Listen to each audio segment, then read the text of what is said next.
અમદાવાદમાં મચ્છરજન્ય રોગચાળાએ માથું ઊંચક્યું છે। ગોતા, ચાંદલોડિયા અને લાંભામાં ડેન્ગ્યુનો ઉછાળો જોવા મળ્યો છે। દૂષિત પાણી અને મચ્છરોના ઉપદ્રવથી રોગચાળો વકર્યો છે। 23 દિવસમાં ડેન્ગ્યુના 147 કેસ નોંધાયા। ઝાડા ઉલટીના 243 કેસ નોંધાયા છે। ઝાડા ઉલટીના 273 કેસ સામે આવ્યા છે। ટાઇફોઇડના 153 કેસ નોંધાયા છે। સાદા મેલેરિયાના 76 કેસ મળ્યા છે। કમળાના 52 કેસ નોંધાયા છે। ઝેરી મેલેરિયાના 14 કેસ, ચિકનગુનિયાના 3 કેસ નોંધાયા છે। રોગચાળો વખરતા આરોગ્ય વિભાગ ચિંતિત છે।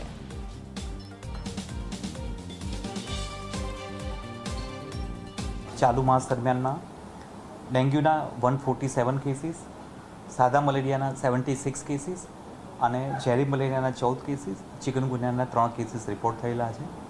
અમદાવાદ મ્યુનિસિપલ કોર્પોરેશન દ્વારા તમામ 91 જેટલા અર્બન હેલ્થ સેન્ટરમાં, 13 કોમ્યુનિટી હેલ્થ સેન્ટરમાં આ તમામ જગ્યાએ મલેરિયાનું, ચિકનગુનિયાનું, ડેન્ગ્યુનું નિદાન થાય તે પ્રકારની કામગીરી કરવામાં આવી રહી છે। આઈધર બ્લડ સેમ્પલ ઓર સિરમ સેમ્પલ કલેક્શન કરવાની કામગીરી કરવામાં આવી રહી છે।